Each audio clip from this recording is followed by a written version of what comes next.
আজকে রান্না করব কাবলি ছোলার ঘুগনি। প্রথমে আমি কড়াইতে তেল দিয়ে দিয়েছি। সেই তেল গরম হলে তাতে আমি একটা তেজপাতা দিয়ে দিয়েছি।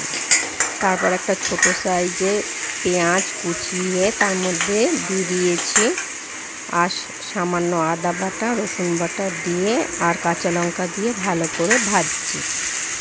ভাজা হয়ে এলে এবার পাকা টমেটো ওর মধ্যে দিয়ে দেবো। আমি রান্নায় টমেটোটা বেশি ব্যবহার করি, এতে গ্রেভিটা বেশ ভালো হয়। এবার দেখুন পাকা টমেটো আমার দেওয়া হয়েছে, একটু টমেটোটা ভাজছি। ভাজা হয়ে গেলে আমি এর মধ্যে একটু নুন, একটু জিরের গুঁড়ো,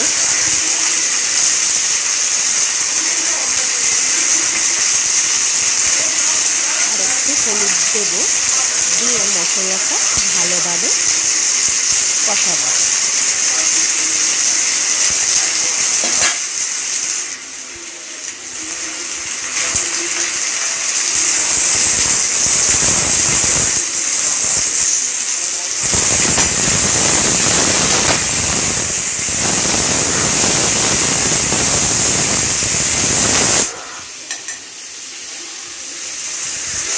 দেখুন ভালোভাবে কষানো হয়ে গেছে আমার।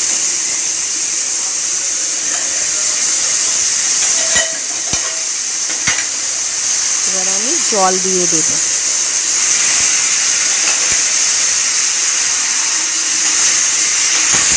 কাবলি ছোলা সেদ্ধ জলে আমি ওর মধ্যে দিয়ে দিচ্ছি।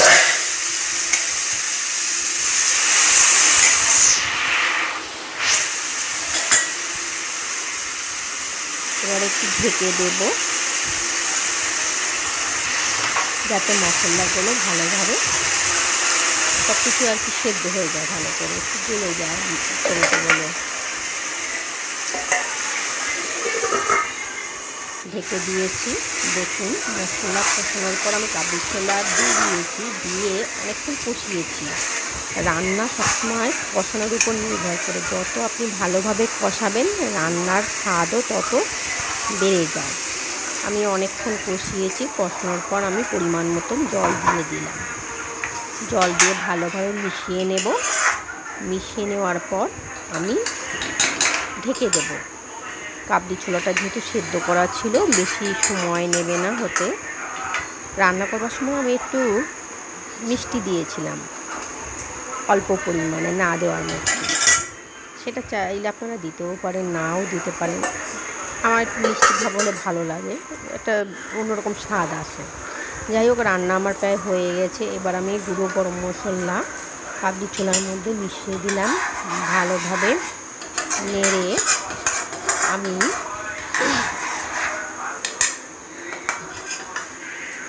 মিশিয়ে দিলাম। আমার কাবলি ছোলার রেডি ঘুগনি। রাতে রুটি দিয়ে খাওয়া হবে। আমি কিন্তু মশলায় কোনো লঙ্কার গুঁড়ো কিংবা কাশ্মীরি লঙ্কার গুঁড়ো কিন্তু দিইনি, অথচ দেখুন কালারটা কত সুন্দর এসেছে পাকা টমেটো দেওয়ার কারণে। আর রান্নার সময় যদি একটু চিনি বা যাই হোক মিষ্টি জাতীয় জিনিস দেওয়া হয়, রান্নার কালারটা খুব ভালো আসে। যাই হোক, আজকে আমি রাতে বানালাম কাবলি ছোলার ঘুগনি। রাতে রুটি দিয়ে খাওয়া হবে। রুটি দিয়েই সাধারণত খুব ভালো লাগে, রুটি, নান, পরোটা। যাই হোক, আমার রান্না হয়ে গেছে। এবার আমরা খাওয়া দাওয়া করব। শুভরাত্রি, সবাই ভালো থাকবেন।